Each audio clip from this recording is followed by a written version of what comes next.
कृपा पे ठाकुर कीर्तन हर हर गाए। कर्म खुले ने भी सत्संगत दी घड़ियां प्राप्त हुई ने। कौन संगत विच आंदा है? जिन्हों मेरे गुरु नानक आप दरवाजा खोल दे। साध संग मन सोवत जागे, तब प्रभुनाथ की मीठे लागे। बहुत भागा वाले हो गुरु रामदास जी का पावन पुरब मना रहे। गुरु ग्रंथ साहिब जी की गोद विच ये रात सफली कर जाए। आओ सत्संगी सब तो पहला सिमरन उपरंत जिवें सतगुरु बख्शिश करनगे, मनां दी एकाग्रता बन जाए, तुहाडी असीस मिल जाए, कीर्तन विच रस आ जाए। असीस वजों प्यार सहित फतेह बुलाओ जी। वाहिगुरु जी का खालसा, वाहिगुरु जी की फतेह।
राज जोग तख्त दियन गुर रामदास गुर रामदास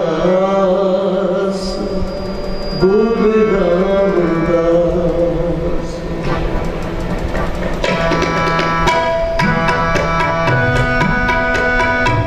गुर रामदास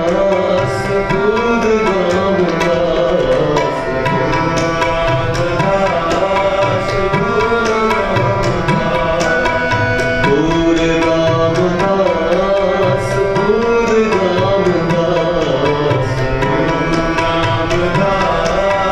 गुर रामदास राज जोग तख्त दियन गुर रामदास राज जोग तख्त दियन गुर रामदास गुर रामदास गुर रामदास गुर रामदास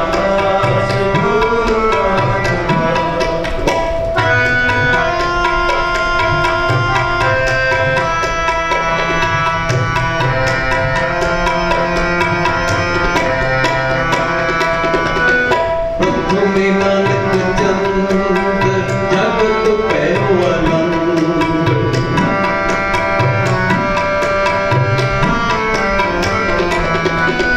प्रथम नानक चंद जगत पैरो आनंद तारन मनुख जन तारन मनुख जन की परदास गुर रामदास गुर रामदास गुर रामदास गुर रामदास गुर रामदास गुर रामदास गुर रामदास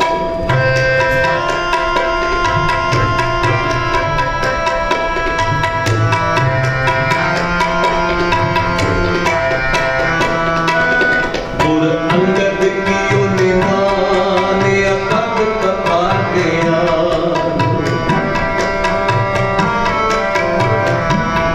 गुर अंगद कियो निधाने अकब कथा गया पंचभूत बस कीन पंचभूत बस कीन जमक ना तरास गुर रामदास गुर रामदास गुर रामदास गुर रामदास जी गुर रामदास गुर रामदास गुर रामदास गुर रामदास राज जोग तख्त दियन गुर रामदास राज जोग तख्त दियन गुर रामदास गुर रामदास गुर रामदास गुर रामदास गुर रामदास गुर रामदास गुर रामदास राज जोग तख्त दियन गुर रामदास राज जोग तख्त दियन गुर रामदास गुर रामदास गुर रामदास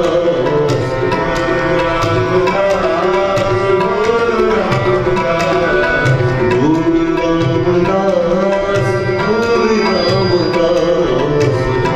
रामदास गुर रामदास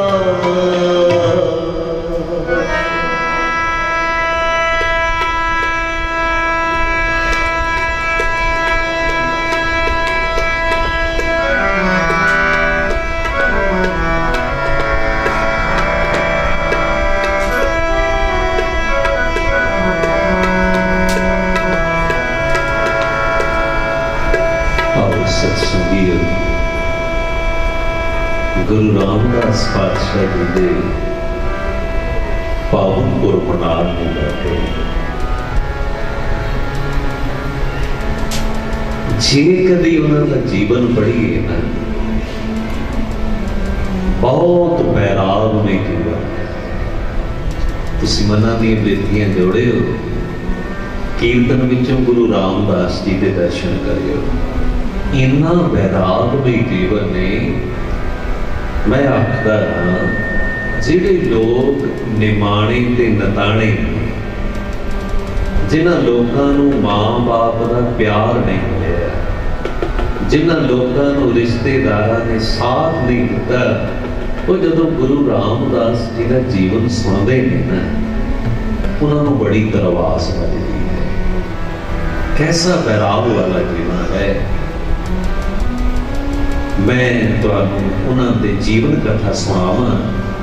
आओ पहला महाराज जी अपने जीवन प्रति आप ही कितना वैराग नाल लिखी जाते हैं। मैं तुहानूं शब्द सुणावां। हम रुलते फिरते कोई बात ना पूछता। जदों विद्वान लोग इस शब्द की व्याख्या लिखते हैं ना, वो इस तरह लिखते हैं, कहते गुरु रामदास जी ने एक दिन अपना बीतिया हुआ समा याद आ गया सी,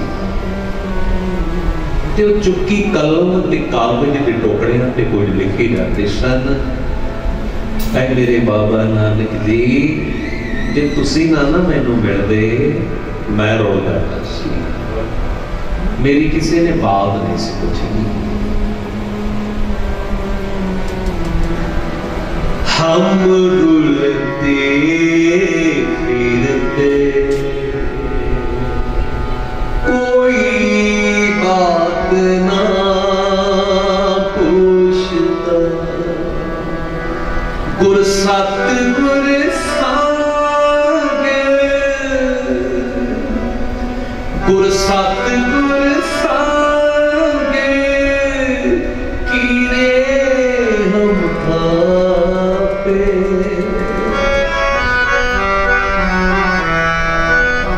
हम रुलते फिरते कोई बात ना पूछता।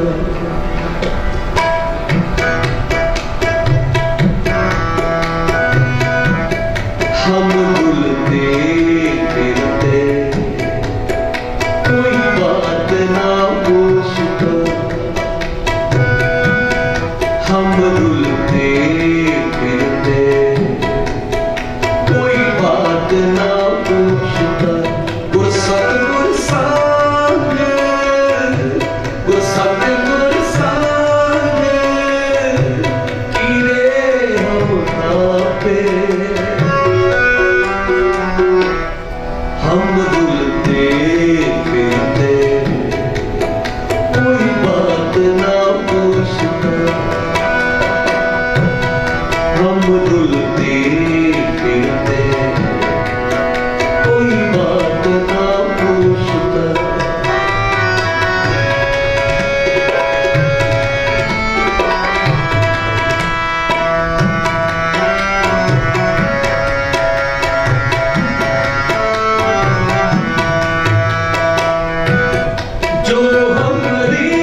जित मिलिए झूके, जित मिलिए झूके, सब शोक संतापे।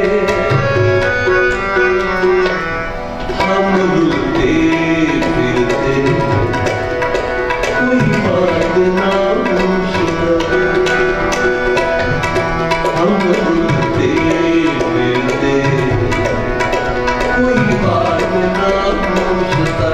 गुर सतगुर संग, गुर सतगुर संग, कीड़े हम तापे।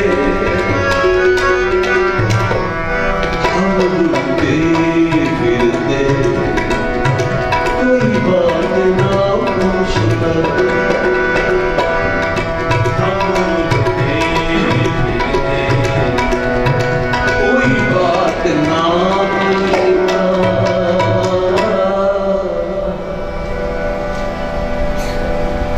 गुर सतगुर संग कीड़े हम थापे। आओ प्यारेओ, मना दियां बिरतियां जोड़े। कीर्तन ऐसी बंदगी है कि गुरु नूं प्रगट कर देती है, पर जिहड़ा सुनन वाला वो ख्याल नाल सुनदा। जिस गुरु दे अज पुरब लई तुसीं खुशी मनाउण बैठे, ਉਹਦਾ ਜੀਵਨ ਕਿੰਨਾ ਵੈਰਾਗ ਤੇ ਦੁੱਖਾਂ ਨਾਲ ਭਰਿਆ ਬੀਤਿਆ। ਮੈਂ ਤੁਹਾਨੂੰ ਸੁਣਾਉਂਦਾ, ਗੁਰੂ ਰਾਮਦਾਸ ਜੀ ਦਾ ਅਵਤਾਰ ਲਾਹੌਰ ਚੂਨਾ ਮੰਡੀ ਬਾਬਾ ਅਰਦਾਸ ਤੇ ਮਾਤਾ ਦਿਆਲ ਕੌਰ ਦੀ ਕੁੱਖੋਂ ਹੋਇਆ। ਸਤ ਸੰਗੀਤ, ਜਦੋਂ ਮਹਾਰਾਜ 2 ਸਾਲ ਦੇ ਸਨ,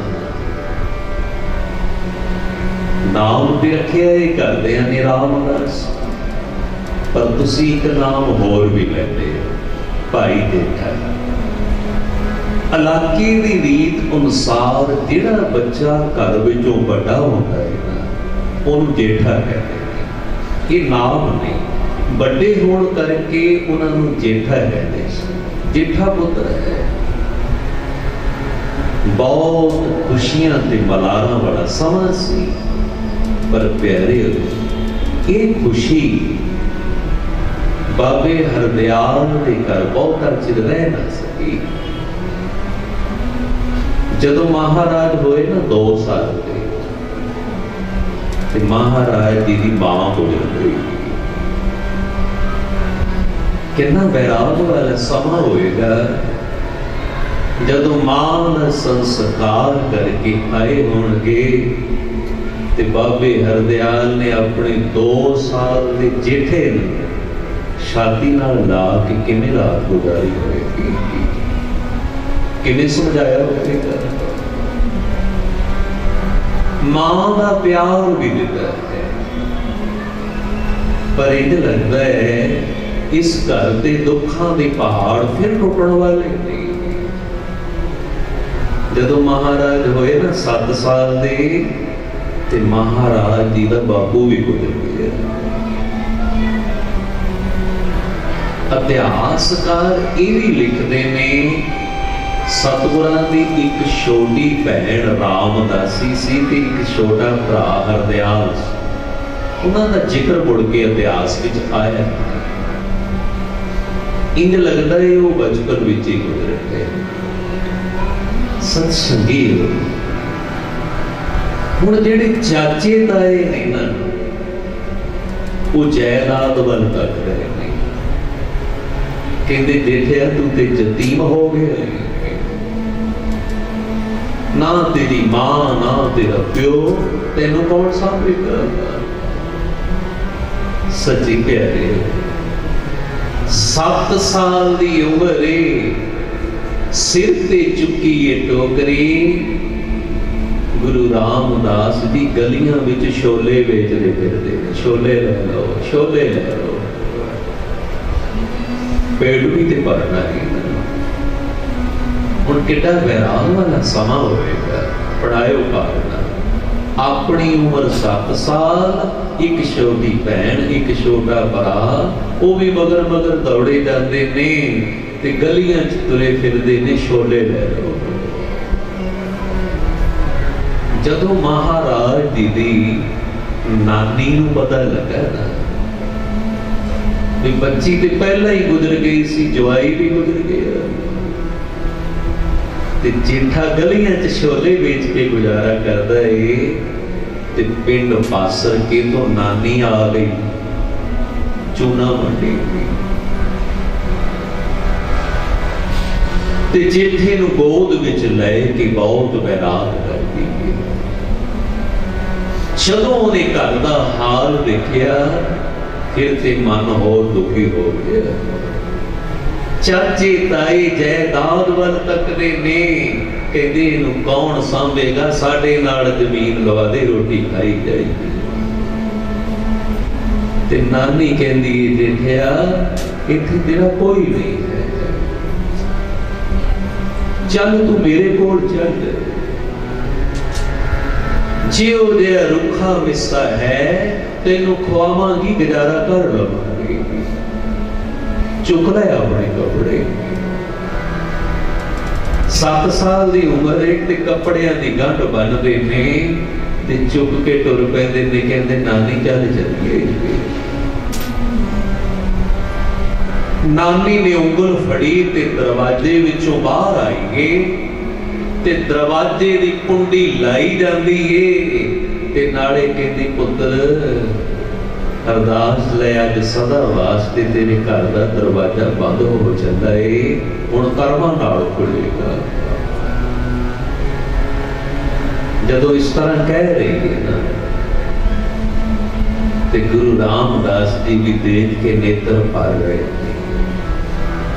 जिस वेले दे विच मैं बचपन गुजारिया, मां दी गोद विच खेडिया, बापू ने उंगल फड़ के टुरना सिखाया, अज उस घर का दरवाजा बंद हो गया। ते छोटे छोटे मित्र भी आके खलो गए ने, जेठिया तू कदी कदी आया करेगा, हुण साडे नाल खेडन नहीं आया करेगा। पर नानी कहती है तेरा इत्थे कोई नहीं है, टुर पई। रिश्तेदार गली विच खलोते देखते रहे ने, पर कोई नहीं कह रहा ए बेबे क्यों लै चलीए साडे पुत्र नूं, जिथे साडे बच्चे होर रोटी खांदे ने भी 2 फुलके खा लिया कर, छड्ड जाए। पर किसे ने नहीं आखिया। जे साहिल के तमाशाई हर डूबने वाले पर अफसोस ते करते हैं, मगर मदद नहीं करते। अफसोस ते करते ने, सगों कही जाते लै हरदास दी इको एक निशानी जेठा रह गया, यह भी टुर कर लिया है, किसी ने नहीं रोके। नानी ले गई अपने पिंड, बासर के लै जदों लै गई ना पिंड, अज पिंड च बड़ी है, ते अगों बाबा अमरदास जी आ गए, अजे गुरु नहीं बने हो। कहंदे बीबी लै आईए दो तेनू, हाँ बाबा लै। चुक के ना अपनी गोदी विच छाती नाल ला लिया। नानी कहंदी है बाबा जे हुण सिर ते हाथ रखिया है ना, ते इहदी बाह ना छड्डे। बाबा अमरदास कहंदे बीबी इहदे सिर ते निरंकार दा हाथ है, तू क्यों चिंता करदी, लै गई कर। नानी हुण किहड़ी अमीर है, ओहदा ते अपना मसी गुजारा चलदा है। कहंदी ए जिठिया आमदन ते है कोई नहीं, जिहो जिहा रुखा मिस्सा मैं खांदी आ ना, तैनू भी खुआ लवांगी। नानी तू चिंता ना कर, आपां किरत करया करांगे, छोले अवालिया कर, मैं बेचे आवां करांगा। पुत्र तेरी उम्र पढ़न दी है, पदयाली जान दी है, पर मां पेट की भुख भी ते वडानी है। जे बदयाली चला जावांगा तो रोटी कित्थों खावांगे शाम नूं। मां छोले अवाल देती है नानी ते गुरु रामदास पातशाह पिंड वासर के विच सिर ते रखते ने डोगरी ते फिर उस तरह गलियां छोले बेचते फिरते ने। छोले ले लो, छोले ले लो। एक दिन ना छाबी ला के खड़ोते सन। इन्हें कुछ साधु आ गए, नाम सारे याद हो गया सी। जेठिया भूख लगी सानू खवाएगा, पर साडे कोल पैसे नहीं आते, असीसां तैनूं असीं दे सकदे। ते गुरु रामदास जी ने बुक भरिया ते बुक भर के साधु की तली ते रख दिता। ते उह साधु हस के कहता, जेठिया हाथ तेरे छोटे छोटे ने, भुख सानू बहुत लगी है, बचपन सी हाथ ते तेरे छोटे छोटे ने, भुख सानू बहुत लगी है। ते प्यारे फिर की कीता, सारे छोले साधुआं नूं खवा दिते, चुक्की खाली टोकरी घर चले गए। ते नानी कहती, जेठिया अज सौदा बड़ी छेती बिक गया, सारे बेच आए। मां साधु भुखे सन, खवा आया, पर उन्हां कोल पैसे नहीं सन। उन्हां मैनू पैसे नहीं दिते, मैनू असीसां बहुत दित्तियां ने। सुनियो ख्याल जदों इस तरह आख्या ना गुरु रामदास जी ने, मैनू असीसां बड़ियां दित्तियां ने। मां ने अखां भर लईआं। जेठे नूं तां कुछ ना आख्या, मां बाप सिर ते नहीं किते दिल नूं ही ना ला जाते, रब नूं उड़ावे देण लग पई। रब्बा जिगरा इनू एडा दिता है कि सब कुछ ही बंड आवे, पर पल्ले विच इहदे है कुछ नहीं। जे इनू एडा जिगरा दिता है, इहदे पल्ले विच ते कुछ पा। हुण इह भोली की जाने, एक दिन ऐसा आने वाला है कि सारी दुनिया ने इहदा नाम ले खाना है, पर उन्हें समय नहीं देखती है। कहती, रब्बा जे तू इनू एडा सुभाव दिता है, इहदे पल्ले विच कुछ पा। नानी दे मुंह ते हाथ रख दिता, मां इस तरह ना बोल, रब ने बहुत कुछ दिता है, तेरा दोधा किसी का कुछ चुप के नहीं लिया, किसी का कुछ चुरा के नहीं लिया। जे थोड़ा भी लिया है तो किरत करके ते लिया है। मां रब ने बहुत कुछ दिता है, दो हाथ दिते ने, बड़ा कुछ दिता है। मां मुंह एक ते दो हाथां नाल एक मुंह ना भरेगा, क्यों चिंता करती है? बहुत कुछ दिता है रब ने। पर नानी मां ऐसे बोल सुन के हैरान हो रही है। सत्संगी 5-7 साल के करीब गुरु महाराज जी ने पिंड बासर के विच भी छोले बेचे। उम्र 12 साल की हो गई सी। हुण इन्हें नूं ना बाबा अमरदास गुरु बन गए। उन्होंने गोइंदवाल शहर बसाना शुरू कर दिता।